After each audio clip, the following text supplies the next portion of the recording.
नमस्कार विद्यार्थी मित्रांनो, मी प्राध्यापक सचिन विष्णू पवार.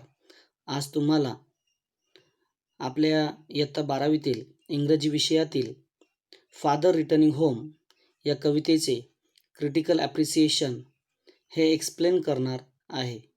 आणि त्यानंतर कवितेमध्ये वापरले गेलेले फिगर्स ऑफ स्पीच याचंसुद्धा तुम्हाला उदाहरणं देऊन ते स्पष्ट करणार आहे. तर चला सुरुवात करूया क्रिटिकल ॲप्रिसिएशनपासून. About the poem poet title. Dilip Chitre is a bilingual poet. Dilip Chitre हे द्वैभाषिक कवी होते. He is famous translator in Marathi आणि हिंदी. ते मराठीमध्ये आणि हिंदी भाषेमध्ये भाषांतरित करण्यासाठी किंवा ट्रान्सलेट करण्यासाठी खूप प्रसिद्ध होते. This poem is taken from travelling in a cage. म्हणजेच ही कविता ट्रॅव्हलिंग इन अ केज ह्या त्यांच्या प्रसिद्ध कविता संग्रहातून घेतलेली आहे. The poem is a description of poet's father while returning home from his work. कवितेमध्ये कवीच्या वडील कशा पद्धतीने घरी कामावरून परततात याविषयीचं डिस्क्रिप्शन म्हणजे वर्णन केलेलं आहे. His routine is dull, monotonous and pitiable. त्यांचं जे दैनंदिन जे जीवन आहे किंवा त्यांचं असलेलं जे काही दररोजचं रुटीन आहे हे थोडंसं डल म्हणजे कंटाळवाणं, मोनोटोनस म्हणजे निराश अँड पिटिएबल म्हणजे थोडंसं दयनीय आहे. His father is not interested in present life. कवींचे वडील हे वर्तमान काळातील जीवनामध्ये जास्त त्यांना इंटरेस्ट नाही आहे. He lives in the memory of past or future. ते नेहमीच त्यांचं आयुष्य किंवा ते त्यांच्या भूतकाळातील आणि भविष्यातील जे काही आठवणी आहेत त्यांच्यामध्येच ते गुंग किंवा मग्न असतात. His children refuse to share anything with him. आणि त्यांची जी मुलं आहेत ती त्यांच्याशी कोणत्या प्रकारचं गप्पा मारत नाही किंवा कोणत्याही गोष्टी शेअर करत नाही. So he is living solitary life. म्हणून ते एकाकी जीवन किंवा एकटेपणाचं जीवन जगतात. This is symbol of man's isolation from his own world. आणि हे एक प्रतीक आहे की माणूस स्वतःच्या जगापासूनच कसा एकटा राहतो याचं ते प्रतीक आहे. Poet's father is coming back in a local train in the evening. कवींचे वडील हे दररोज लोकल ट्रेनने संध्याकाळच्या वेळेस घरी येतात. He is standing with other passengers in the yellow light. ते त्या ट्रेनमध्ये असणारे त्यांचे जे काही दुसरे पॅसेंजर्स आहेत त्यांच्याबरोबर ट्रेनमधून परतत असताना ते उभेच येतात त्या येलो लाईटच्या खाली. He is not interested in other things. कवीच्या वडिलांना दुसऱ्या कोणत्याही गोष्टींमध्ये इंटरेस्ट नाही आहे. His shirt and pants are wet due to rain. पावसामुळे त्यांचा शर्ट आणि त्यांची जी पॅन्ट आहे ती पूर्णपणे वेट म्हणजे ओली झालेली किंवा सॉगी झालेली आहे. हिज ब्लॅक रेनकोट इज स्टेन विथ मड. आणि त्यांचा असलेला जो काही ब्लॅक रेनकोट आहे तो पूर्णपणे चिखलाने स्टेन म्हणजे माखलेला आहे, खराब झालेला आहे. He is travelling to his home in rainy season. ते त्यांच्या घराकडे पावसाळ्यामध्ये ते प्रवास करत असतात. His eyesight is a dim. कवींचे जे वडील आहेत त्यांना आता दिसायला थोडंसं कमी झालं म्हणजे त्यांना थोडं अंधुक डीम दिसतं. He gets off train meaninglessly. जेव्हा ते ट्रेनमधून उतरतात तेव्हा ते मिनिंगलेसली म्हणजे जसं काय ते अर्थशून्य आहे की कोणाला काहीच फरक पडत नाही. It is like dropping a word from a long sentence. ते अशा पद्धतीने उतरतात जणू काही एखाद्या वाक्यामधून एखादा शब्द गाळला गेला असावा किंवा तो काढला गेला असावा. He cross the platform the railway line and enters the lane. ते ट्रेनमधून उतरल्यावर प्लॅटफॉर्म क्रॉस करतात, त्याच्यानंतर रेल्वे ट्रॅकने किंवा रेल्वे लाईनने पुढे येऊन एंटर्स द लेन आणि त्यांच्या घराकडे असणाऱ्या गल्लीच्या एरियात ते प्रवेश करतात. He chappals are sticky with mud. त्यांची चप्पल ही पूर्णपणे चिखलाने माखलेली असते. He drinks weak tea and eats stale chapati. आणि ज्यावेळेस ते घरी येतात त्यावेळेस ते एकदम साधा चहा पितात अँड इट्स स्टेल चपाती. स्टेल चपाती म्हणजे शिळी चपाती ते खातात. He goes to the toilet to think about himself and about the world. आणि ज्यावेळेस त्यांना काही विचार करायचा असतो when he wanted to think that time he goes to toilet. ते टॉयलेटमध्ये जातात आणि ते स्वतःविषयी विचार करत बसतात आणि जगाविषयीसुद्धा विचार त्या टॉयलेटमध्ये करत असतात. He is not attach to the present world. ते जे काही वर्तमान काळातील जे जग आहे किंवा हे जीवन आहे त्यांच्याशी त्यांचा काहीच संबंध नाही किंवा त्यांना त्याच्यामध्ये कोणताही इंटरेस्ट नाही. He is old. ते थोडे वयस्कर आहेत. His hairs are grey. त्यांचे जे काही केस आहेत ते थोडेसे काय ग्रे आहेत. ग्रेची स्पेलिंग GREY आहे, समजून घ्या. He needs support but nobody supports him. त्यांना आता सपोर्टची गरज आहे, मदतीची गरज आहे, हातभाराची गरज आहे, पण त्यांना कोणीच नोबडी सपोर्ट्स हिम, त्यांना कोणीच सहकार्य करत नाही. He children are not ready to share jokes or secrets with him. त्यांची जी मुलं आहेत म्हणजे कवींच्या वडिलांची मुलं म्हणजे कवी आणि त्यांचे भाऊ बहीण, की ते त्यांच्या वडिलांबरोबर म्हणजे कवीच्या वडिलांबरोबर कोणत्या प्रकारचे जोक्स किंवा सिक्रेट्स त्यांना शेअर करायच्या नसतात किंवा ते कधीच त्यांच्याशी मजा मस्ती करत नाहीत. So poet's father listen to the radio. So कवींचे जे वडील आहेत ते रेडिओ ऐकत बसतात घरी असल्यावर. He dreams of his ancestor and grandchildren. आणि ते ऐकत असताना त्यांना थोडंसं त्यांच्या ॲन्सेस्टर म्हणजे पूर्वजांविषयी किंवा त्यांच्या ग्रँडचिल्ड्रनविषयी त्यांना थोडंसं ते स्वप्न बघत असतात किंवा स्वप्न पाहतात. He thinks about nomadic tribes that entered in our country through Khyber pass. आणि ते विचार करत असतात की जे नोमॅडिक ट्राईब्स आहेत, नोमॅडिक ट्राईब्स म्हणजे भटक्या जाती, की ते कशा पद्धतीने आपल्या देशामध्ये खैबर पास म्हणजे खैबर खिंडीतून ते भारतामध्ये त्यांनी प्रवेश केला. आता या ठिकाणी त्यांनी रेफरन्स म्हणजे आपल्या आर्यवंशीय लोकांचा दिलेला आहे हिस्ट्रीशी रिलेटेड, की कशा पद्धतीने भारतामध्ये राहणारी जी लोकं आहेत ती कशा पद्धतीने काही वर्षांपूर्वी ते दुसऱ्या भागातून भारतामध्ये आले. कोणत्या खिंडीतून? खैबर पास म्हणजे खैबर खिंडीतून ते रिटर्न आले. आता या ठिकाणी शॉर्टमध्ये आपण कवितेची पूर्ण जी समराईज आहे, पॅराफ्रेज आहे तो समजून घेतला परत. ऑलरेडी मी कवितेमध्ये ते शिकवलेलं आहे, तरी परत ते एक्सप्लेन केलं. नेक्स्ट पॉईंट आहे आपला थीम. आता ह्या कवितेच्या थीम्स कोणत्या आहेत? In what subject that poet trying to focus on. कशावर ते फोकस करतायत? ॲलिनेशन एकटेपणा, लोनलीनेस एकांकीपणा, एकांतवास, फादर चिल्ड्रन रिलेशनशिप वडिलांचं आणि मुलांचं असलेले नातेसंबंध, अवर प्लेस इन वर्ल्ड जगामध्ये आपली जागा कुठे, आपलं अस्तित्व काय आहे, sense of where you come from. आणि या ठिकाणी सांगितलं की आपण इथे आलो कुठून, ॲन्सेस्ट्री म्हणजे पूर्वजांपासून आपला जन्म झाला आहे. ही सेल्फ सॅक्रिफाईस स्वतःचा त्याग किंवा स्वसमर्पण, चेंज अँड डेव्हलपमेंट बदल आणि प्रगती, हे या कवितेचे काय आहेत? थीम्स आहेत. Next point poetic device. Poetic device म्हणजे कोणत्या प्रकारचे फिगर्स ऑफ स्पीच कवितेमध्ये वापरलेले आहेत. The poet has use simile, alliteration, repetition, transfer epithet and onomatopoeia in the poem. तसेच यामध्ये सिनेक डोक किंवा सिनेक डेकी असंही त्याला म्हणतात, हा सुद्धा फिगर्स ऑफ स्पीच याच्यामध्ये वापरलेला आहे. Next language and style. आता कविता जी लिहिलेली आहे दिलीप चित्रे यांनी, that how is style of language, की त्यांची लिहिण्याची पद्धत कशी आहे, लेखनशैली कशी आहे, हे आपल्याला याच्यामध्ये लिहायचं असतं. The poet is Indian so the language is easy to understand. कवी हे इंडियन आहेत, सो त्यांची जी भाषाशैली आहे ती एकदम सोपी आणि समजण्यासारखी आहे, सिम्पल आहे, साधी आहे. नॅरेटिव्ह स्किल, त्यांचं लेखन कौशल्य किंवा त्यांचं कथन कौशल्य, त्यांनी वेगवेगळ्या विथ सिम्बॉलिक एक्सप्रेशन म्हणजे वेगवेगळ्या प्रतीकांनी त्यांनी त्याचं वर्णन केलेलं आहे. So it creates effects on our mind. आणि सो म्हणूनच आपल्यावर किंवा रीडरवर त्याचा चांगला परिणाम होतो. The poem is written in free वर्स. आणि ही कविता फ्री वर्समध्ये लिहिलेली आहे. फ्री वर्स म्हणजे काय? No rhyme and no metre, म्हणजे कवितेमध्ये कोणत्याही प्रकारची रॅमिंग स्कीम किंवा रॅमिंग पेअर्स आणि कोणत्या प्रकारचं मीटर वापरलेलं नाही, म्हणजे रूल्समध्ये ही कविता नाही. विदाऊट फॉलोइंग द रूल्स ही कविता कवीने लिहिलेली आहे. It is in the first person narration. आता आपण बहुतेक वेळेस बघू तर बहुतेक ठिकाणी आपल्याला फर्स्ट पर्सन नॅरेशनमध्ये ही कविता दिसून येते. Special features. कवितेचे स्पेशल फीचर्स काय आहेत? The poet has used the special effects of visual imagery to describe the theme of loneliness. कवींनी या ठिकाणी काही अशा व्हिज्युअल म्हणजे काही अशा इमेजरी त्या ठिकाणी वर्णन केलेले आहेत की जे एकटेपणा किंवा एकांतवासाचे विषय आपल्याला सांगण्याचा प्रयत्न करतात.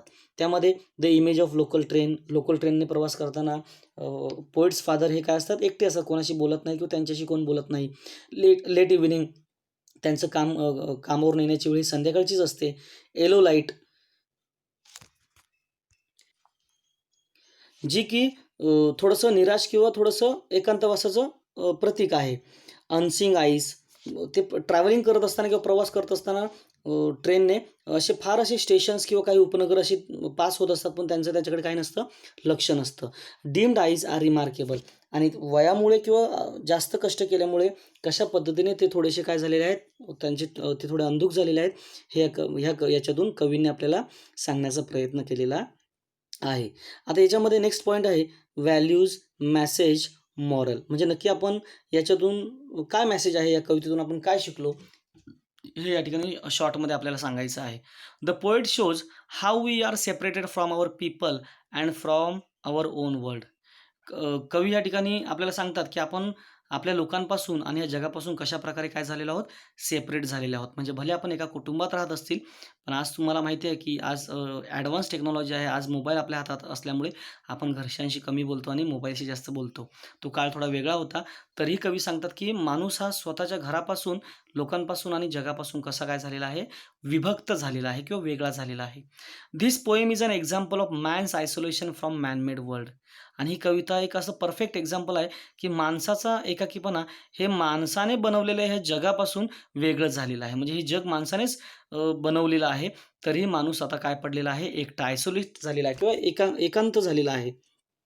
The message is how the elderly are used by their children.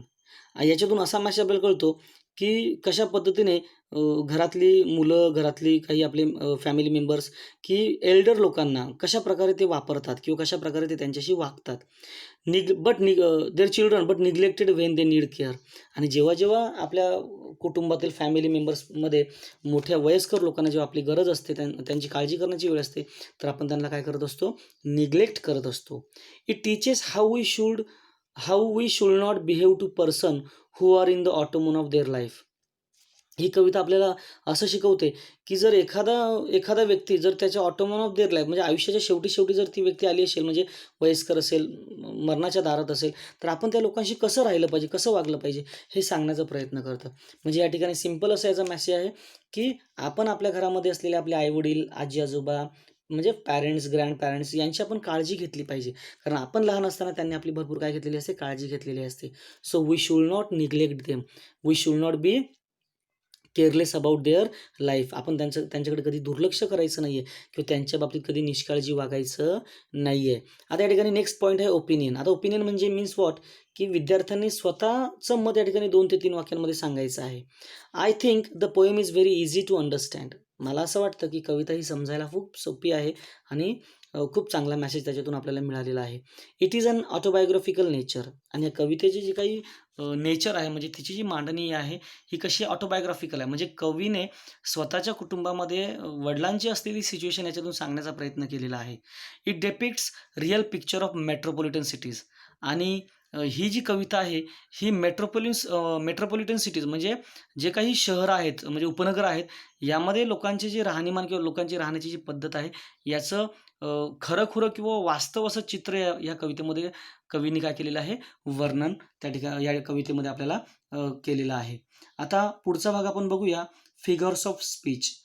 कविता शिकवताना फिगर्स ऑफ स्पीच मी तुम्हाला जाणून बुजून किंवा पर्पजली सांगितले नव्हते, कारण ऑलरेडी डिटेलमध्ये ते आपण इथे बघितलेले आहेत. If there is a need, just keep your book with you and just open your poem. की तुम्हाला जर वाटत असेल तर तुम्ही तुमचं पुस्तक उघडून कविता काय करू शकतात, बघू शकतात आणि या ठिकाणी समजून घेऊ शकतात. आता या ठिकाणी आलेले सर्व अलंकार हे आपण 11वीला अभ्यासलेच असतील, बऱ्यापैकी त्याची आयडिया असेल, तरीही मी तुम्हाला परत एक्सप्लेन करून सांगेल. Number 1, my father travels on the late evening train. आता या ठिकाणी ॲलिट्रेशन फिगर्स ऑफ स्पीच आहे.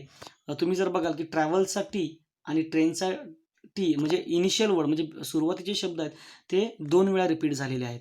मग त्याचं उत्तर कसं लिहिणार, त्याला ॲलिट्रेशन हा फिगर्स ऑफ स्पीच असं म्हटलं जातं. मग त्याचं एक्सप्लेनेशन आपल्याला लिहायचं असतं. The sound T is repeated twice. 2 वेळेस त्याचं रिपिटेशन झालं म्हणून आपण तसं म्हणायचं आहे, the sound T is repeated twice, so this is alliteration. वेगवेगळ्या प्रकारे तुम्ही याला उत्तरांना एक्सप्लेन करू शकतात, पण ही सगळ्यात सिंपल अशी मेथड आहे की जी तुम्ही वापरायला हवी. Number 2, standing among silent commuters in the yellow light. या ठिकाणी सुद्धा स्टँडिंगचा इनिशियल वर्ड जो आहे यस आणि सायलेंटचा यस हा सुद्धा 2 वेळा रिपीट झालेला आहे. सो या ठिकाणी एक्सप्लेनेशन सेम असेल. The sound S is repeated twice, so this is alliteration. Number 3, suburbs slide past his unseeing eyes. आता या ठिकाणी सुद्धा ॲलिट्रेशनच आहे. बघा या ठिकाणी सबर्बचा यस आणि स्लाईडचा यस हा 2 वेळा काय झालेला आहे, रिपीट झालेला आहे. The sound S is repeated 2 times for poetic effect, so this is alliteration. अशा पद्धतीने सुद्धा तुम्ही उत्तर लिहू शकतात. सेम लाईन आहे, फक्त फिगर्स ऑफ स्पीच वेगळे येतील. Number 4, suburbs slide past his unseeing eyes. आता पर्सनिफिकेशन म्हणजे काय, की एखाद्या निर्जीव वस्तूमध्ये जिवंत काही गुणवैशिष्ट्य किंवा गुणधर्म असल्यासारखं दाखवणं. आता याचं एक्सप्लेनेशन बघा, स्पष्टीकरण असं देता येईल. द लाईफलेस और inanimate things is pretend here as human being, suburbs are showing as a sliding past. असं याचं एक्सप्लेनेशन आपल्याला द्यावं लागेल. Number 5, same line, suburbs slide past his unseeing eyes. आता या ठिकाणी ट्रान्सफर एपिथेट हा फिगर्स ऑफ स्पीच आहे. आता याचं एक्सप्लेनेशन बघूया. The unseeing is transferred to eyes. The eyes are seeing but his mind is not registering any sight, so the quality of not seeing given to the eyes here. आता जर तुम्हाला बऱ्यापैकी figures of स्पीचचं माहिती असेल तर तुम्हाला पटकन कळेल का ट्रान्सफर एपिथेटचं एक्सप्लेनेशन किंवा पर्सनिफिकेशन एक्सप्लेनेशन हे थोडंसं मोठं द्यावं लागतं. Number 6, his shirt and pants are soggy and his black raincoat. आता या ठिकाणी शर्टचा यस आणि सॉगीचा यस हा 2 वेळा रिपीट झालेला आहे. सो या ठिकाणी एक्सप्लेनेशन आपल्याला ॲलिट्रेशनचं असं देता येईल. The sound S is repeated twice, so this is alliteration. Number 7, same line आहे. His shirt and pants are soggy and his black raincoat. आता या ठिकाणी मेटाफर हा फिगर्स ऑफ स्पीच वापरलेला आहे, तर त्याचं आपण एकदा एक्सप्लेनेशन बघूया. Black raincoat is indirectly compared with dullness. या ठिकाणी आपल्या लक्षात येईल की ब्लॅक रेनकोटचं कम्पॅरिझन हे पोएट्सच्या फादरच्या डलनेस म्हणजे कंटाळवाणा असलेला झालेला चेहरा किंवा निराश झालेलं त्यांचं मन याच्याशी त्याची तुलना करण्यात आलेली आहे. नंबर 8, स्टेन with a mud and his bag stuffed with books. आता या ठिकाणी आपल्या लक्षात येईल की यस आणि बी हा हे दोन्ही इनिशियल वर्ड्स 2 वेळा काय झाले, 2 टाइम्स रिपीट झालेले आहेत. सो याचं एक्सप्लेनेशन आपण असं देऊ शकतो. The sound S and B are repeated twice, so this is alliteration. Next number 9, is falling apart his eyes dimmed by age. आता या ठिकाणी फिगर्स ऑफ स्पीच आहे, मेटाफर. आता या ठिकाणी बघा मेटाफरमध्ये इनडायरेक्ट कंपॅरिझन असतं. Dimmed eyes are indirectly compared with tiredness of poet's father. म्हणजे जे झालेले अंधुक डोळे आहेत त्यांची तुलना कवीच्या वडिलांच्या थकव्याशी किंवा ते म्हणजे ते झालेले निराश याच्याशी त्याची तुलना करण्यात आलेली आहे. चला तर पुढे जाऊया. Number 10, fade homeward through the humid monsoon night. या ठिकाणी आपल्या लक्षात येईल की परत एच हा जो वर्ड आहे, साऊंड आहे, हा 2 वेळा रिपीट झालेला आहे. So explanation will be here. The sound H is repeated twice, so this is alliteration. Number 11, same line आहे. Fade homeward through the humid monsoon night.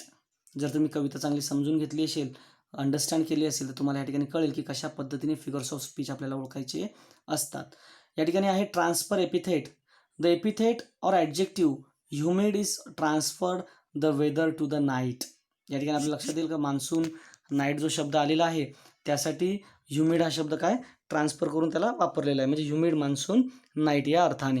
म्हणून या ठिकाणी फिगर्स ऑफ स्पीच हा ट्रान्सफर एपिथेट होतो. Number 12, like a word dropped from a long sentence. आता या ठिकाणी like हा शब्द पोएटने यूज केलेला आहे. So there is a direct comparison between father's getting off the train and dropping word. म्हणजे वडील जेव्हा ट्रेनमधून उतरतात त्यावेळेस त्याची तुलना एखाद्या dropping word from the sentence, एखाद्या लॉंग सेंटेन्समधून एखादा शब्द कसा गाळला जातो आणि त्या वाक्याला काहीच फरक पडत नाही, अशा पद्धतीने त्या 2 गोष्टींची या ठिकाणी तुलना डायरेक्ट केलेली आहे. So this is a simile. Number 13, he hurries across the length of the grey platform. आता या ठिकाणी मेटाफर या फिगर्स ऑफ स्पीचचा वापर केलेला आहे. बघा explanation. Grey platform is indirectly compared with old age. आता ग्रे म्हणजे काय, राखाडी कलर, थोडासा डाऊन कलर आहे. सो या ठिकाणी कवीने ग्रेट प्लॅटफॉर्मची जी काही अप्रत्यक्षपणे तुलना ही कवीच्या वडिलांच्या म्हणजे वाढलेल्या वयाशी त्याची तुलना केलेली आहे. नंबर 14 सेम लाईन आहे. He hurries across the length of the grey platform. आता या ठिकाणी परत ॲलिट्रेशन आहे. समजून घेऊया की एच बघा या ठिकाणी मी थोडंसं हायलाईट केलेलं आहे. The sound H is repeated twice so this is alliteration. तुमच्या लक्षात आलं असेल की ॲलिट्रेशन की फक्त एखाद्या कवितेच्या लाईनमध्ये त्याचे इनिशियल वर्ड जर मोर दॅन वन म्हणजे एकापेक्षा जास्त वेळेस जर ते रिपीट झाले असतील तर तुम्हाला त्या ठिकाणी ॲलिट्रेशन हा फिगर्स ऑफ स्पीच लिहायचा असतो. जर एखादा शब्द हा 3 वेळा आला तर तुम्ही 3 टाइम्स म्हणू शकतात. जर तो 4 वेळा आला तर तुम्ही 4 टाइम्स म्हणू शकतात. Number 15 he chappals are sticky with mud but he hurries onward. Again here ॲलिट्रेशनच आहे. The sound H is repeated twice so this is ॲलिट्रेशन.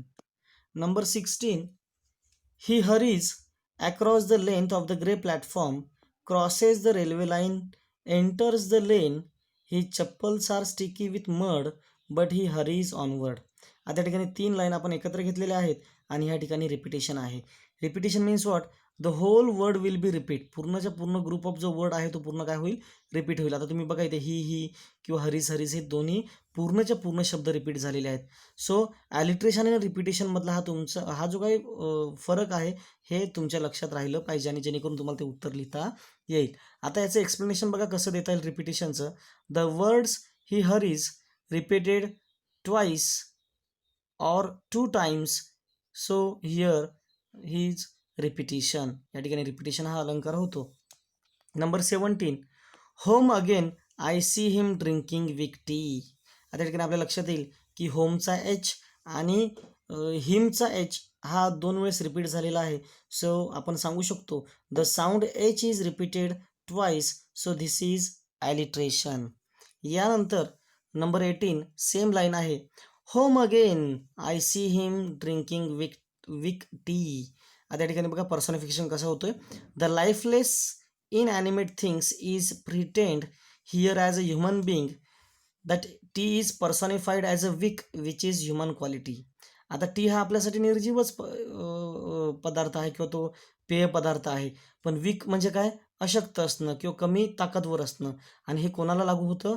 माणसाला लागू होतं. मग त्या पद्धतीने तुम्ही त्याला पर्सॉनिफिकेशन म्हणू शकतात. आता एक स्मॉल एक्झाम्पल मी देतो. Stars are dancing in the sky. बघा सेंटेन्स लाईन परत सांगतो. Stars dancing in the sky. आता आपण आकाशामध्ये जेव्हा गॅलेक्सीवर बघतो तेव्हा आपल्याला कळतं की तारे वगैरे इकडे तिकडे मुव्हिंग करत असतात म्हणजे फिरत असतात. पण या ठिकाणी एखादा कवी काय करतो की तारे हे आकाशामध्ये काय करतायत? नाचतायत किंवा डान्स करतायत असा अर्थ होतो. आता डान्स करणे ही जी काही कौशल्य आहे किंवा हे जे काही स्किल आहे हे म्हणजे मानवाशी निगडीत आहे. पण तरीही स्टार्स हे त्या ठिकाणी स्थिर असून सुद्धा आपण त्यांना काय म्हणतो? त्यांना कोणाचं म्हणजे त्याला त्याच्यामध्ये मानवी गुणधर्म असल्यासारखं आपण सांगण्याचा प्रयत्न करतो. सो त्याला पर्सॉनिफिकेशन असं म्हणतात. नेक्स्ट लाईन आहे 19 नंबर. इटिंग अ स्टेल चपाती रीडिंग अ बुक. आता या ठिकाणी सिनेक्डेकी हा फिगर्स ऑफ स्पीच आहे. याचं एक्सप्लेनेशन बघूया. Here stale chapati stands for stale food where the part symbolises the whole food. या ठिकाणी आपल्या लक्षात येईल की चपाती ही शिळी चपाती म्हणून तिचा उल्लेख केलेला आहे. पण तो कोणाचा भाग आहे? तो आपण खात असणारे जेवढे काही फूड्स आहेत किंवा अन्न आहे याचा एक तो भाग आहे. सो म्हणजे एखादा शब्द जर पूर्ण त्याच्या क्लासला किंवा पूर्ण ग्रुपला तो काय करत असेल?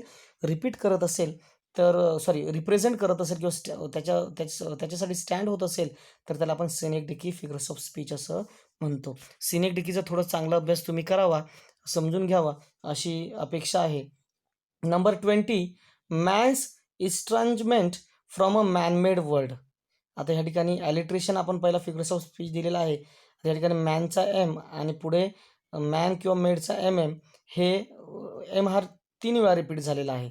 मग या ठिकाणी एक्सप्लेनेशन आपण असं देऊ शकतो.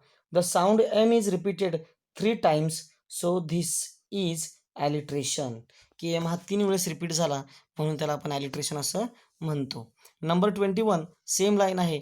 Man's is estrangement from a man made world. आता ठिकाणी रिपिटेशन आहे की मॅन जो वर्ड आहे तो 2 वेळेस काय झालेला आहे, रिपीट झालेला आहे. So the word man is repeated twice here, so this is repetition. Number 22, man's estrangement from a man made world. आता या ठिकाणी परत सिनेक्डिकी आहे. समजून घेऊया कशा पद्धतीने सिनेक्डिकीचं स्पष्टीकरण या ठिकाणी मी लिहून दिलेलं आहे. Manmade world stands to all things which is created by humans in this world where the parts symbolise the whole. म्हणजे या ठिकाणी मानवाने भले जग बनवलेलं असेल पण ते पूर्णपणे विश्व जे आहे त्याचं काय करतं, प्रतिनिधित्व या ठिकाणी किंवा या ठिकाणी त्याचा संदर्भ देतं. म्हणून या ठिकाणी सिनेक्डिकी हा फिगर्स ऑफ स्पीच आहे असं आपण म्हणू. Number 23, the cold water running over his brown hands. जे थंड पाणी आहे ते त्यांच्या ब्राऊन हँड्स म्हणजे त्यांच्या त्या म्हणजे तपकिरी रंगाच्या हातांवर काय होतं, रन होते. म्हणजे ते बेसिनमध्ये हात धुत असताना तेव्हाची ती लाईन आहे. आता या ठिकाणी ट्रान्सफर एपिथेट आहे, तर याचं स्पष्टीकरण कसं देता येईल बघूया. The epithet or adjective brown is transfer from the main is to hand.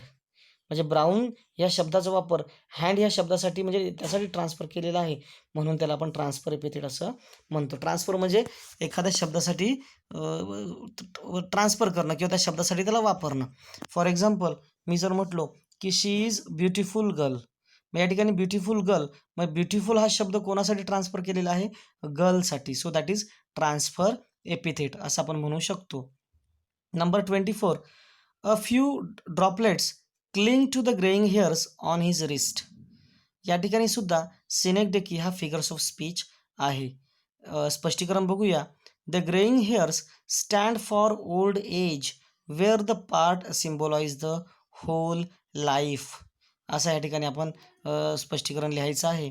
Number 25, his sullen children have often refuse to share. आता सलनचा यस अँड शेअरचा यस हा 2 वेळेस रिपीटेड झाला आहे. तसेच हिजचा एच आणि हॅवचा एच सुद्धा या ठिकाणी रिपीट आहे. सो आपण एक्सप्लेनेशन पुढील प्रमाणे देऊ शकतो. That sound H and S are repeated twice, so this is alliteration. Number 26, jokes and secrets with him. आता या ठिकाणी सुद्धा सिनेक्डिकी हा फिगर्स ऑफ स्पीचचा वापर करण्यात आलेला आहे. याचं एक्सप्लेनेशन पुढील प्रमाणे. Here jokes and secrets represents to all conversations between children and father where the part symbolise the whole. अशा पद्धतीने तुम्हाला त्याचं एक्सप्लेनेशन द्यावं लागेल.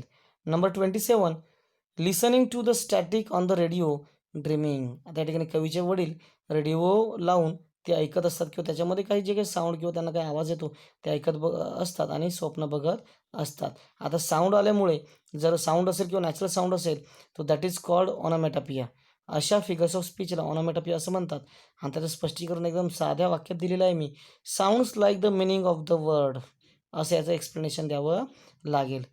धन्यवाद. अगोदर कविता एक्सप्लेन करून सांगितली, त्यानंतर कवितेचं असणारं क्रिटिकल ॲप्रिशिएशन सांगितलं, त्यानंतर फिगर्स ऑफ स्पीच सांगितले की जे तुम्हाला चांगले समजावेत आणि तुम्ही चांगला अभ्यास करून पेपरला चांगले मार्क्स पाडावेत. धन्यवाद. अभ्यास करा.